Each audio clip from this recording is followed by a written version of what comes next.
cast out. That was her end.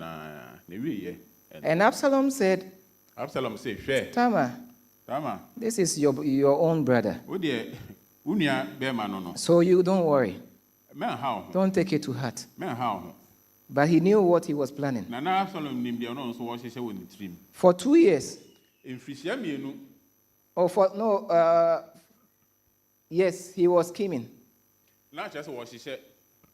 And so when it's time for them to cut off the wool of sheep, they call it sheep shearing. They cut the wool and they use it to produce. It's a big time that families come together, they have fun, they eat, and then they are sharing them.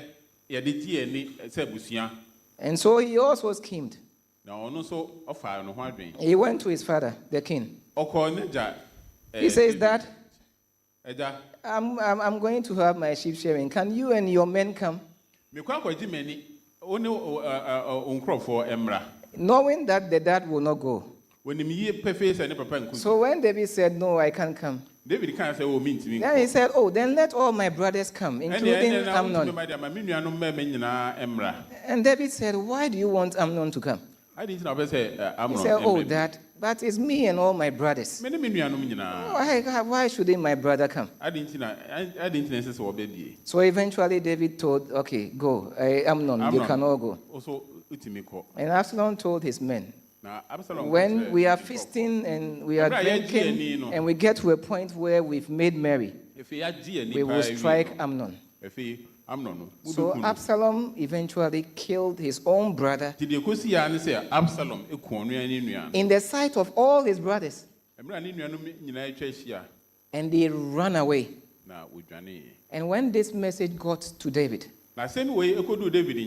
he wept bitterly. Because through all this scheming, his nephew brought the idea to Amnon.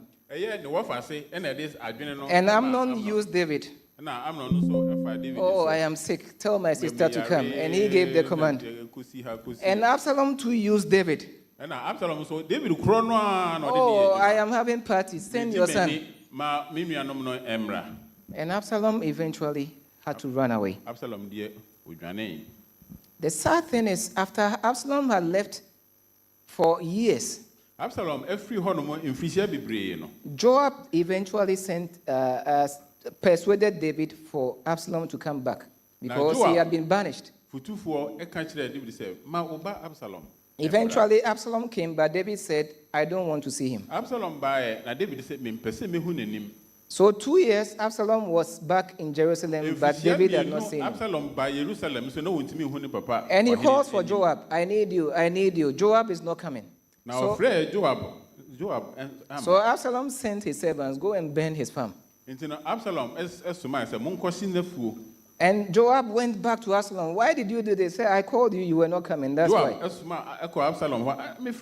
So he tells him, go and tell my king that if he doesn't want to see me, then I will come. He should just kill me. But for me to stay here and not see my dad, then what kind of life is this? So Absalom pleaded with David, and eventually when Joab pleaded with David, when Absalom came,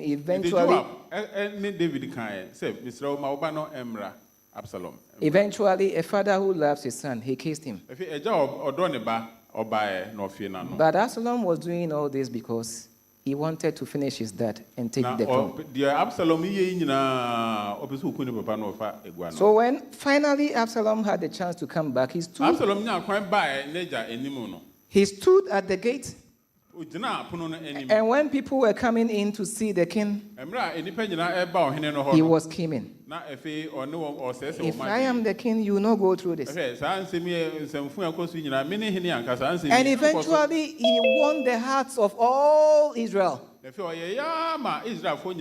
He was very beautiful, very handsome, to the point that everyone loved him. And finally, he got his soldiers, he marched his men to come and finish his dad. And David finally had to vacate the seat. David went away. And Absalom took over. Now Absalom in the bedi. David went with his wives and his household. But he left his concubines behind. 2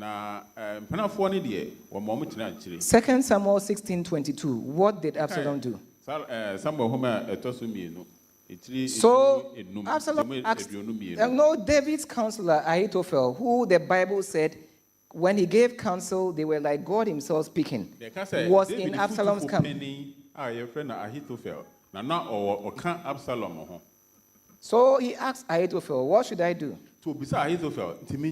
So Ahithophel told him what to do. And he did just that. So they pitched a tent for Absalom on the roof. The same roof. They pitched a tent for him on the roof.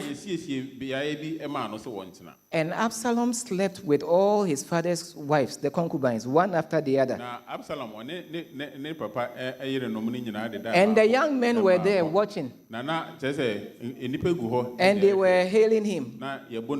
So this one comes, he does what he will do. She goes, next. And he did this in broad daylight. Let us beware. Little becomes much when we have the spirit of discernment. But at the same time, if we don't use that spirit of discernment when we know.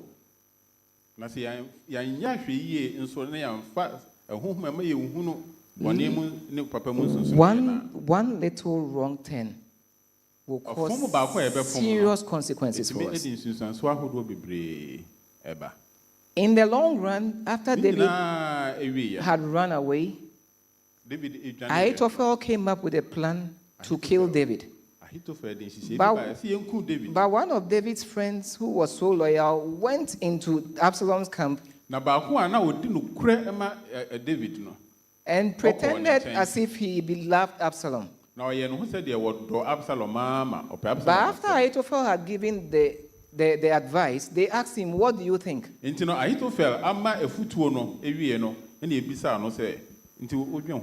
And he gave a counter advice.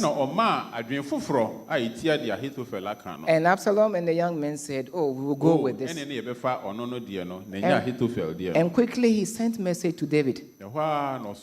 If you don't leave tonight from where you are hiding and cross the river, tomorrow you will not see tomorrow.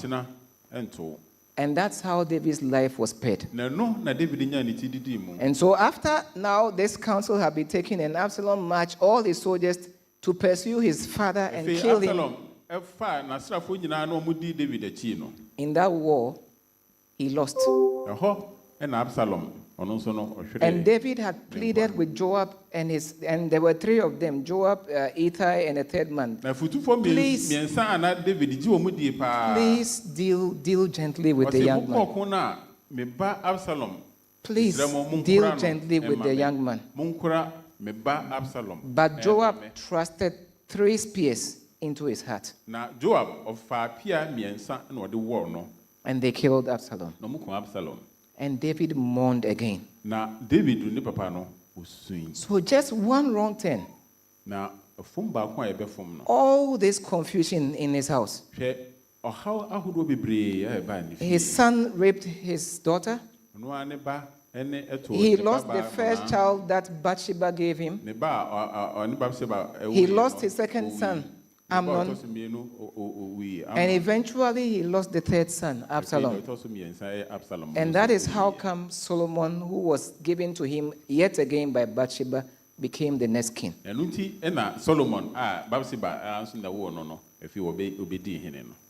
Some sins may seem so little.